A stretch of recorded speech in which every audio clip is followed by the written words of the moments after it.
octubre 10 del 2021. Meditación del Evangelio. Marcos capítulo 10, versículos del 17 al 30. Se ponía ya en camino cuando uno corrió a su encuentro y arrodillándose ante él, le preguntó: Maestro bueno, ¿qué he de hacer para tener en herencia vida eterna? Jesús le dijo: ¿Por qué me llamas bueno? Nadie es bueno sino solo Dios. Ya sabes los mandamientos: no mates, no cometas adulterio, no robes, no levantes falso testimonio, no seas injusto, honra a tu padre y a tu madre. Él, entonces, le dijo: Maestro, todo eso lo he guardado desde mi juventud. Jesús, fijando en él su mirada, le amó y le dijo: Una cosa te falta, anda, cuanto tienes véndelo y dáselo a los pobres y tendrás un tesoro en el cielo, luego, ven y sígueme. Pero él, abatido por estas palabras, se marchó entristecido, porque tenía muchos bienes. Jesús, mirando a su alrededor, dice a sus discípulos: Qué difícil es que los que tienen riquezas entren en el reino de Dios. Los discípulos quedaron sorprendidos al oírle estas palabras. Mas Jesús, tomando de nuevo la palabra, les dijo: Hijos, qué difícil es entrar en el reino de Dios. Es más fácil que un camello pase por el ojo de la aguja, que el que un rico entre en el reino de Dios. Pero ellos se asombraban aún más y se decían unos a otros: ¿Y quién se podrá salvar? Jesús, mirándolos fijamente, dice: Para los hombres, imposible, pero no para Dios, porque todo es posible para Dios. Pedro se puso a decirle: Ya lo ves, nosotros lo hemos dejado todo y te hemos seguido. Jesús dijo: Yo les aseguro, nadie que haya dejado casa, hermanos, hermanas, madre, padre, hijos o hacienda por mí y por el Evangelio, quedará sin recibir el 100 por uno, ahora al presente, casas, hermanos, hermanas, madres, hijos y hacienda, con persecuciones, y en el mundo venidero, vida eterna. Reflexión. Esta es la porción de los evangelios que muchos no quisieran ni oír, y es que se critica mucho los fundamentalismos religiosos, sin reparar en que existe probablemente un fundamentalismo más fuerte y radical que se erige en defensa del sistema, tal y como está, que lo consagra como algo inamovible e indiscutible, como la única forma de vivir y que ha hecho de sus principios y leyes dogmas no negociables.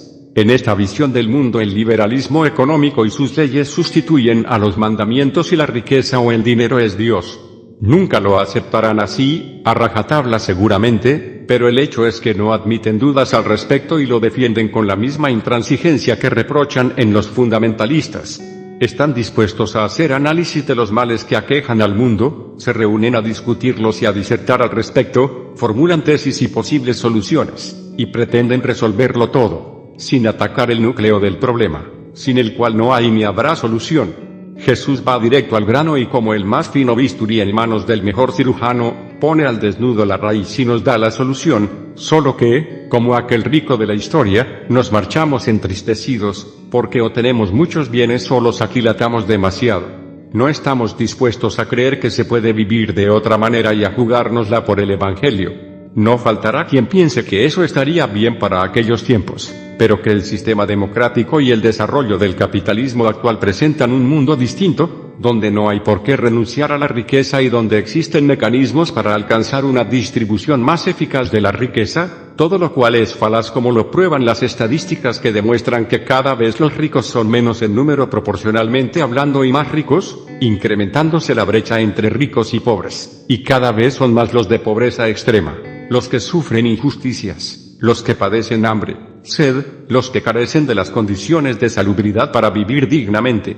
Este sistema, hoy como ayer, ha probado ser totalmente ineficaz para resolver los problemas de pobreza e injusticia que padece la humanidad, porque es injusto en su raíz, en su núcleo, porque parte del principio egoísta de acumular todo lo que sea posible para atender la necesidad, ambición, avaricia o temor del que atesora, en vez de preferir el sacrificio amoroso por el prójimo, que es la solución que Cristo propone, como parte del plan de salvación trazado por Dios para que alcancemos la vida eterna.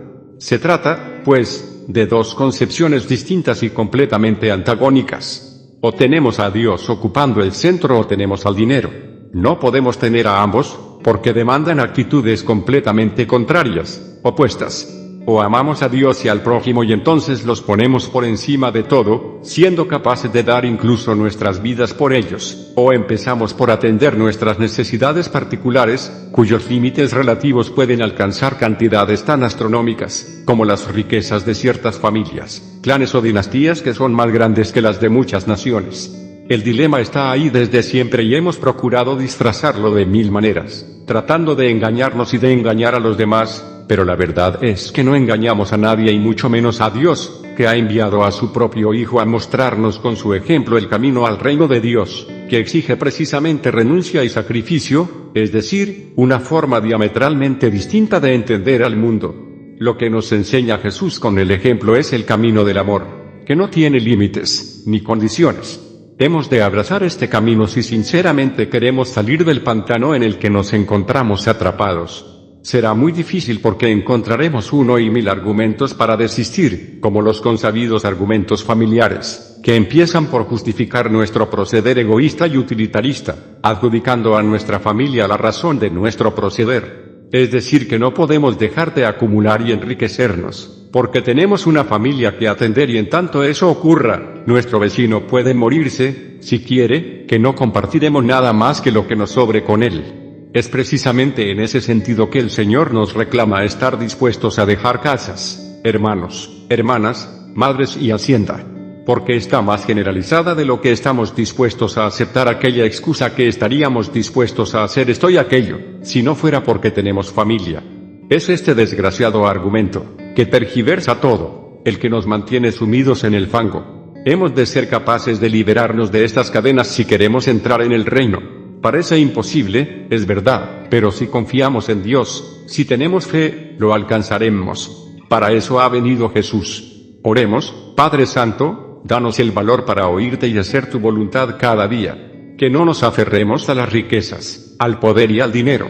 Que puestos a elegir decidamos siempre por el amor. Te lo pedimos por nuestro Señor Jesucristo, que vive y reina contigo en unidad del Espíritu Santo, por los siglos de los siglos. Amén. Roguemos al Señor.